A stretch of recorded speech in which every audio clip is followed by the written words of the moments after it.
Mr. President, over the weekend, President Trump celebrated 100 days that he's been in office as President of the United States. And newspapers and magazines and pundits on television were all talking about what the President has accomplished in those first 100 days.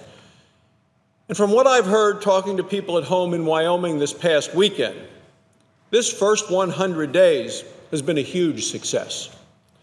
People tell me that they think America is finally headed in the right direction again.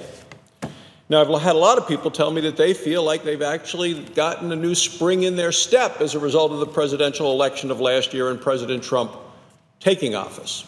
The other day I was home, I was in line at a gas station behind a guy, and a friend of his came in, said, "Hey, how you doing?" The guy said, "Great, we're hiring again." You know, that's the kind of confidence that's happening all around Wyoming. The polling company Gallup says that it's happening not just in Wyoming, but all across the country. For 24 straight weeks, more Americans have been optimistic than pessimistic about the economy. As soon as Donald Trump was elected president, economic confidence soared, and it has stayed positive ever since.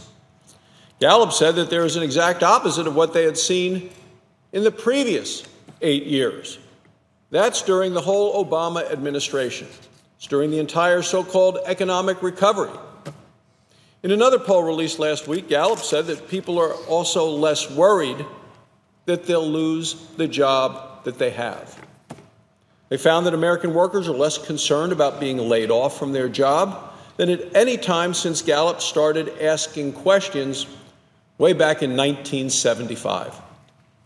Well, that's more than 40 years ago. Why are people optimistic now? Well, I think it's because they see that President Trump and the Republicans in Congress are serious about improving the economy. They see that we're serious about giving relief to Americans who have been getting buried under an avalanche of red tape. They see that the president is off to a very fast start in the White House. Just a look at what we've already done to help relieve the burdens on Americans. Congress has rolled back 13 different midnight regulations that President Obama tried to sneak through at the last minute. We struck down a stream buffer rule that was meant to block coal mining. We got rid of a rule that put Americans at a competitive disadvantage when they were trying to develop energy resources overseas. We got rid of a regulation that took control of local energy issues away from the state officials. Got rid of that regulation. One regulation that gave more control to Washington and less to states. These were regulations, Mr. President, that harmed Americans, wiped out American jobs. Now those regulations are gone. Now, we have more that we can do to roll back terrible regulations like these. I've introduced a resolution to block another damaging rule that's come out by the Bureau of Land Management. This has to do with the Obama administration rules on methane that's produced at oil and gas wells. The new regulations created confusion by duplicating other rules that were already on the books. I mean, that's the problem with so many of these regulations coming out by the Obama administration as they left office. Regulation on top of regulation, causing cost and confusion. It added cost that discourages energy production, kills energy jobs. Well, I hope that we can have a vote on this resolution very soon and get rid of this unnecessary red tape. As active as Congress has been at getting rid of these unfair last-minute rules, President Trump has been even more active. He's already signed at least 30 executive orders to help clear a path for the American economy to take off again. He signed a major executive order promoting American energy independence. This has been an enormous shift away from the Obama-era approach of destructive regulations, restrictions, and Washington overreach. All of these regulations did more to harm hard-working Americans than they did to actually help the environment. From now on, Washington will be looking for ways to protect our environment while helping our economy to grow. Just last week, President Trump took another important step to keep his promises. He He eased restrictions on drilling for oil and gas in offshore areas like the Arctic and the Atlantic Oceans. These places have great potential for producing the energy that America needs. President Trump is helping to create certainty that those resources will be available if we need them. Now, President Obama couldn't imagine that it was possible to have responsible energy development in America. President Trump knows differently. He knows it is possible.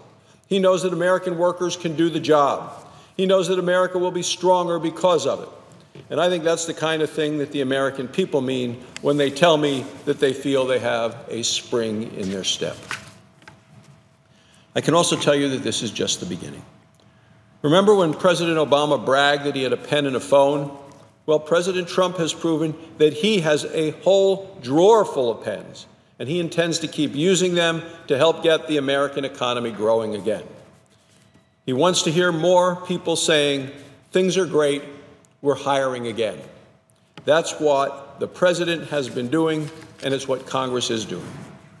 Now, these are the kinds of things that will get this country back on track when it comes to our energy policy. In Wyoming and in much of the country, energy means jobs. Our goal should be to make American energy as clean as we can, as fast as we can, without raising costs on American families. All of us should be able to agree on that. It's time to restore that balance to America's energy policy. President Trump is dedicated to getting that balance right. Republicans in Congress are dedicated to getting the economy back in gear. And I hope that more Democrats will join us with their ideas and with their support. That's what the American people want, Mr. President, and it's what they voted for. It's why people are confident and why they see better days ahead for this great country. Thank you, Mr. President. I yield the floor.